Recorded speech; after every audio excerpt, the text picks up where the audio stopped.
Welcome to another edition of the magazine.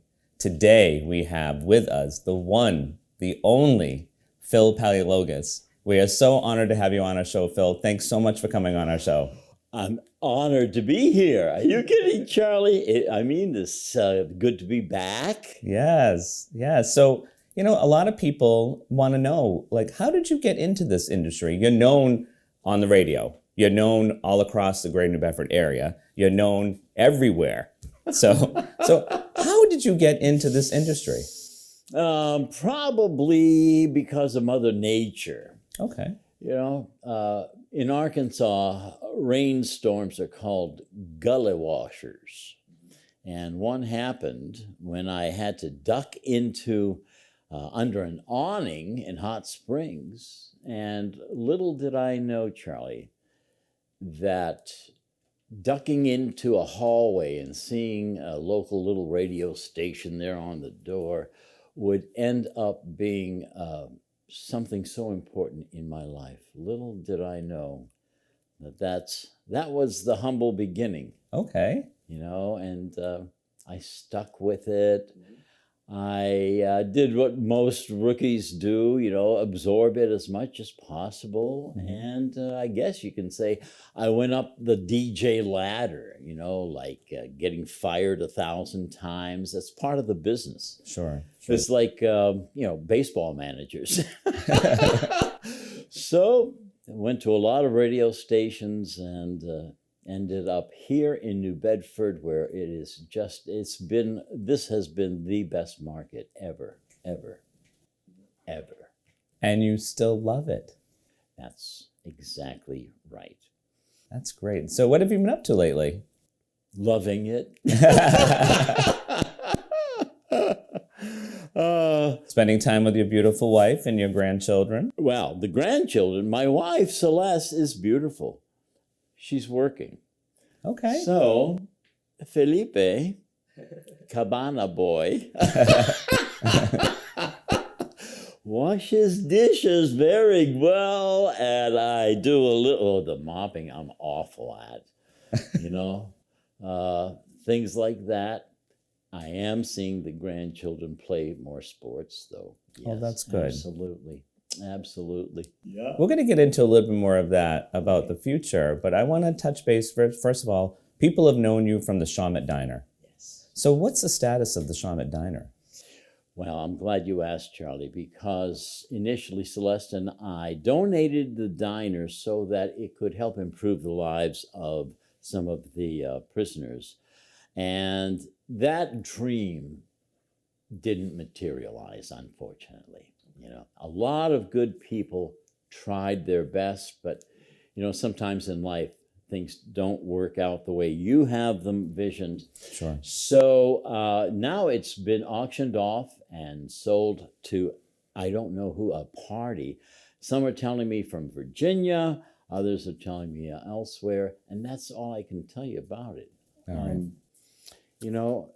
The one thing that I lament also is that we donated that with the hope that it would help change somebody's life. Mm-hmm. Mm-hmm. So with that same hope, I don't know if it's possible, but I know the state got all the money, whatever they got for it. Is it possible to get whatever they got, $20,000, and have it come down here to Bristol County, mm-hmm. Mm-hmm. where the diner would have been, and put it to some kind of use, but at least have the money go there? I think that would massage, some of my ligament pain. Sure, and go back to the intention of the donation. Yeah, exactly. Because that diner, Charlie, was put in my life, I believe, as a divine gift. Mm-hmm. I mean, somebody who was drunk, broke, and knew nothing about restaurants or anything like that, ending up having a local landmark. That kind of a conversion story doesn't happen very often. Right. I don't know why it did. Everything has a purpose. That's what they tell me. Everything has a reason too. Huh? You believe in that? I do, and I think there's a reason for everything. So you were talking about, doing good, being a good cabana boy and doing dishes and doing that. But Phil, we need you in this community. We don't need you just to be washing dishes. I'm sure Celeste really likes that, but we need you to do more. So what's coming up in the future? Oh, well, Charlie, if there's anyone who needs an exclusive, I want to give it to you. Awesome. Because nobody knows this yet. And so I'm going to have to think of how to word it. Sure. But the Phil Show Now is going to be my handle. Okay, the Phil Show. Now. The Phil Show Now. The Phil Show Now. Oh, even better. It'll be on every platform. You know more about this than I do. Mm-hmm. The Facebook Live, all of the, platforms like YouTube. Sure. Spotify, everything. All right? But there's one difference. The Phil Show Now is going to be done live from our own The Phil Show Now studios. Okay. That are going into downtown New Bedford, where you can look through the window and see the show produced. Oh, that is excellent, Phil. All right. Well, I know our viewers, and this gets filmed and shown in Fairhaven and New Bedford, and also live on fairhaventv.com. So I know that our viewers are going to be yearning for this, and people have missed you, Phil. Thank you, Charlie. Community. And can I tell you the same? Yes. All right. It's mutual. And, there is a real need for me to reconnect with the community. Yes. It goes both ways. Sure. You're this kind of a person. And so you understand these things. Absolutely. And the show itself, what will it be like? I think it would be, I want you to imagine a comfortable quilt. Mm. All right? Yes. It's going to be like that. All right? Well, Phil, no matter what, you are the voice of Greater New Bedford. And like I said, many, hundreds of people, in this area, probably thousands, miss you. Appreciate so that. The Phil Show Now is going to be a great hit. People can even go down there. I'm sure they can call in. I don't know yet. Well, I'm sure they'll. That's how new this is. It's all going to be put together very, very soon, within weeks. Oh, great. Oh, yeah. Great. Oh, yeah. So before Christmas. Oh, definitely. It'll be before Christmas, before Thanksgiving, hopefully. Oh, that would be great. Yeah, that would be great. Yeah. That would be great. So you said it's going to be a heartfelt like a quilt. Well, a quilt has all of those different panels, a patchwork. Mm-hmm. The show will be a patchwork of everything that interests people, and I'll keep it nice and, topical, interesting. That's how you attract people to come back, because if it's not interesting, obviously, I lose that potential. So we're going to bring out the white piano for this one, baby. All right, spotlight on the white piano. That's right. That's great. That's great. So, well, Phil, I can't thank you enough for coming back to the community. We missed you. We missed you. You are the heartbeat of the community. So thank you for thinking about me. Thank you for remembering. Thank you for everything. I absolutely, I adore everything that you stand for in life. Thank you, Phil. Charlie Murphy. And that's why I want to be here with you anytime, because you are the kind of person the community really needs. Thank you, Phil. And ditto for you. And we're going to do another episode of the magazine with you once the show is established. Yes. And you have some guests or whatever it is, That'd the be path that great. you follow. So Oh my we're going to do a gosh. follow-up because we wanted to get the word out. And I'm glad I got the exclusive. Yes, you do. Yes. that Dave Fauteux and I wanted to make sure that you recognize, because I know Dave Fauteux, who is the producer of this show, really, the best. Yep, the best producer that I ever know. Yes, he really wants to make sure that you have the Phil Show now. Thank you. I respect his professionalism so much, David, and I go way back. But also, this show is a co-partnership with John Methia, who is equally known in television. Very talented man. Yeah, Emmy award-winning producing skills and television shows. Cotton Providence, the Boat Show. He's on Nesson. So I am partnering with quality people. Extremely quality, yes. Absolutely. Yeah. Only top level. That's going to be the hallmark of the show, top level. And John Meth is also a Fairhaven resident. With Cheryl, absolutely, of course. Yep. Yeah, very good members of our community. Yes, they are. That's great. So Phil, we have so much to look forward to in the upcoming months. Thank you. Upcoming weeks, actually. Yeah. And I just can't thank you enough for coming back, because we've missed you. All right, Charlie, I need to ask you a question now. Sure, of course. If you could pick any name, any other name, Phil Palace. Yeah. What name would you choose for yourself? Besides Charlie Murphy? Yeah. Phil Paleologos.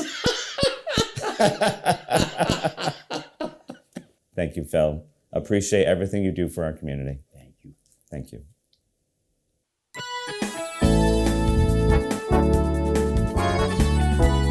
Hi, everybody. Welcome to a brand new world for me and maybe some of you. The Phil Show, now on your favorite social media. You can now listen to me, see me whenever you want. And that's the beauty of it. You don't have to wake up at 6:15 in the morning anymore. I'll be there when you want me, in more than one way. If you liked the radio show, I promise you're going to love the Phil Show. The Phil Show is your place. Yeah, of course, we're going to have some of the best compelling guests. But you know what? Your stories are just as interesting. And I'm going to bring out the very best, whether it's in stories, in guests, topics, things that you value, things that interest you. How we interact is going to be really important, so look below here, and there you can communicate with us so simply. In fact, we're going to guide you along. If any of you are not familiar with this, don't worry. I've given out a lot of radio hugs and loved every one of them. You can now give me some social Phil Show hugs. Like, follow, and share this page right here. You could do it now and really help us out a lot, because we're just starting and we need all your support. And from what a lot of you have told us, you want the show back, and we want to be back with you in the biggest of ways. So like, follow, and share with a friend. The Phil Show.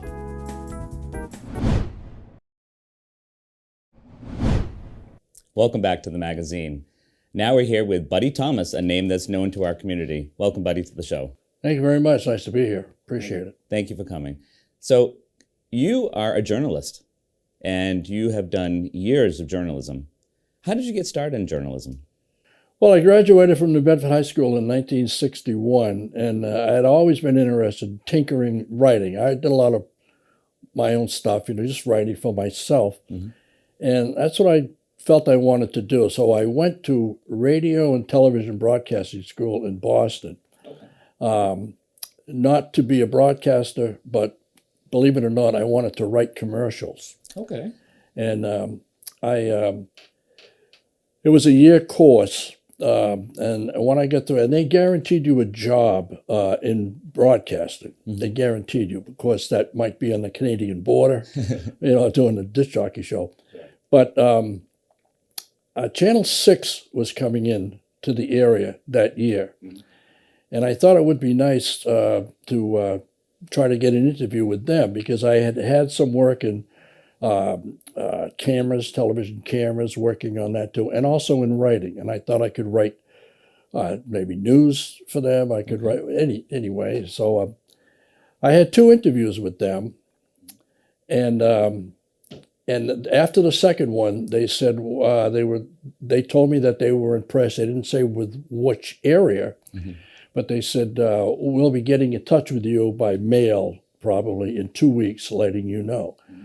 About a week and a half went by, and I came home one day, and my mother said, "You got a letter." I said, "Oh, good." I picked it up, and it was a draft notice. I was drafted into the Army. It wasn't from Channel 6. Nah, that wasn't from Channel 6, but it turned out to be a break for me. Sure. Because, when you go in for basic training, and they always ask you, what did you do on the outside? And I told them I worked for a newspaper, which I did. I had worked part-time for the Standard Times covering games, high school games, but I just said I worked for a newspaper. And they said, oh, good. So after basic training, I got assigned to the Public Information Office at Fort Riley, Kansas, which wasn't a great place to be. Believe me, it's awful. Kansas. But I went there, and that's where I started writing. I did stories for the division newspaper and all that blah, blah.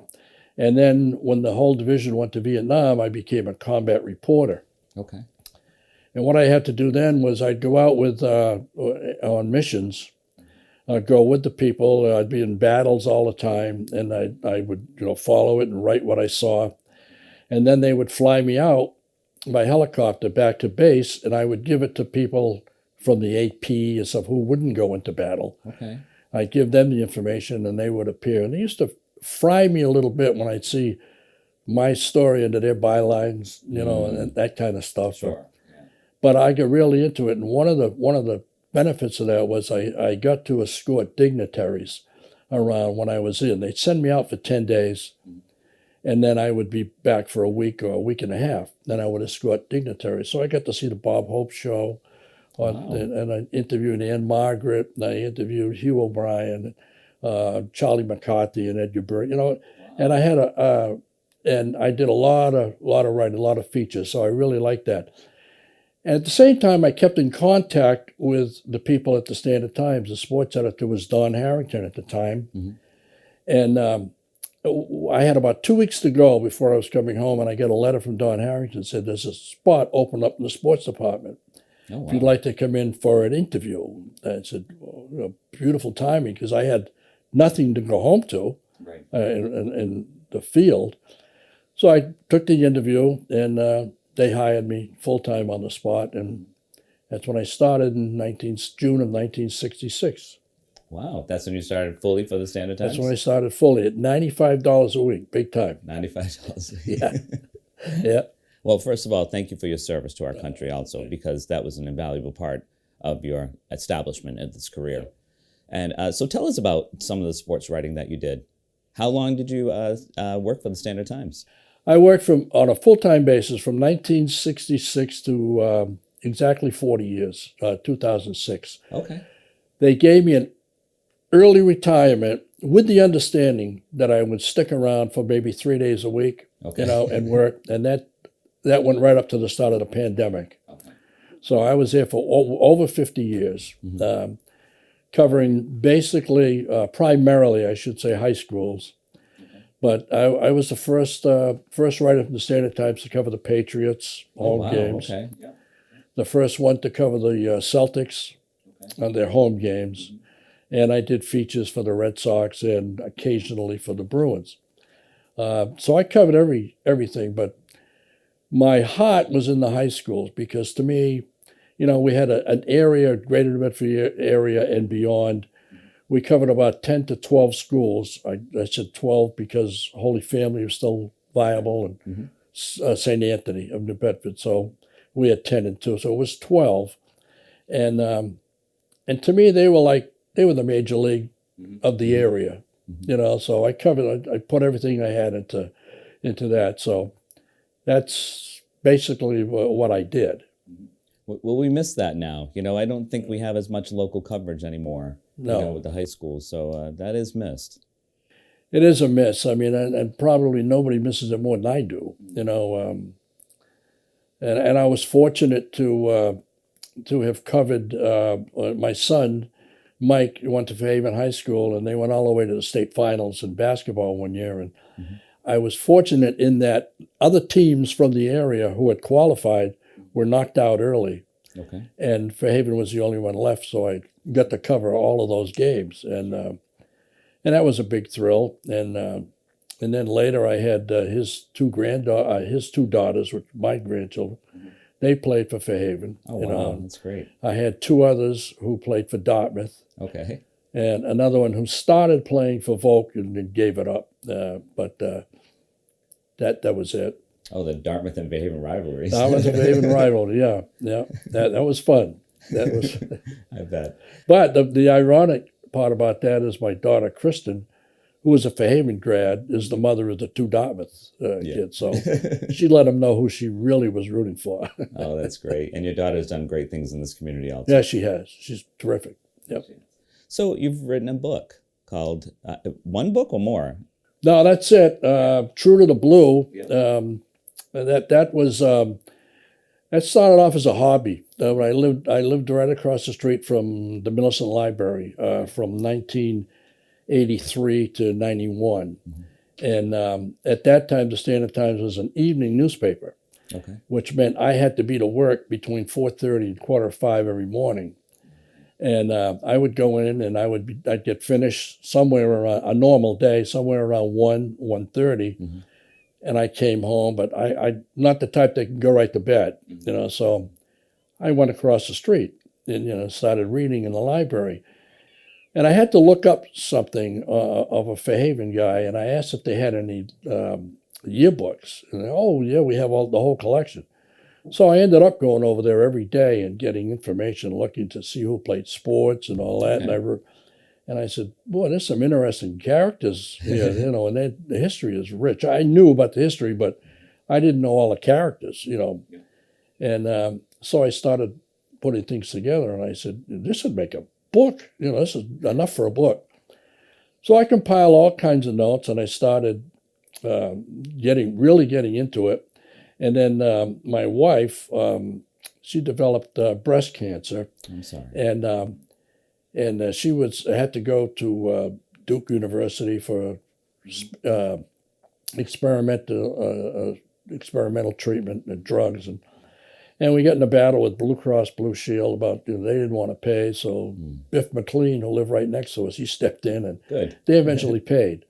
And but when that was going on, I just put the stuff aside. That became second, and I forgot about it. I didn't forget about it.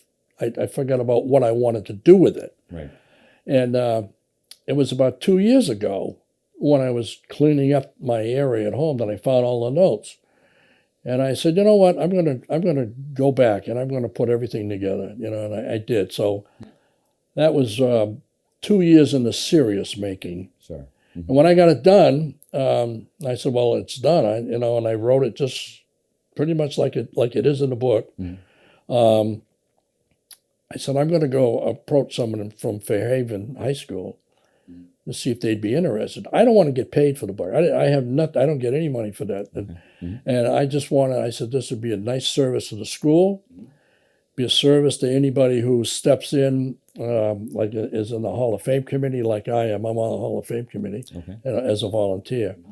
And it'd be a nice reference thing. And I saw Bob Foster. Okay, yeah. Who's the head of the Alumni Association, and he's a member of the Hall of Fame committee. And I said, here's what I wrote. I thought it would make a nice book, and he fell in love with it. He said, I don't know if any other school has got a book like this. Right. And I said, yeah, I know. And I said, I have enough information probably to go to 4 high schools and put something similar to this. I said, but this is, I thought it was good. So he got together with Dave Medeiros, who used to be the athletic director, and they looked up some of these book publishing companies, and Bob Foster said, this one is really getting, that we can afford it, I think. And so he took the ball from that end. And then he called me up one day and said, we're going to publish, Great. Yeah. And that's, he put that book together. The only thing I did was the writing on there. So where can someone get a book, True to the Blue? Well, Bob handles that too. And the one place where the central headquarters, probably the only place right now is Euro, down in downtown Fairhaven. And the books have been selling extremely well. Sure, I bet. Yeah. We've also had a football game when the Fairhaven hosted Voc Tech. We had books available there, and they sold pretty well there. I hope to talk to the athletic director. They have 2 co-athletic directors now, and try to get them to keep books in the gymnasium for like home basketball games and whatever, and see if we can sell some there. And you can order online also to Book Baby. The information's somewhere, but. Those are the plans. See, the timing was good because it's Christmas time. A lot of people, we had a book signing. A lot of people came in and bought extra books for Christmas. They want to give out. Great.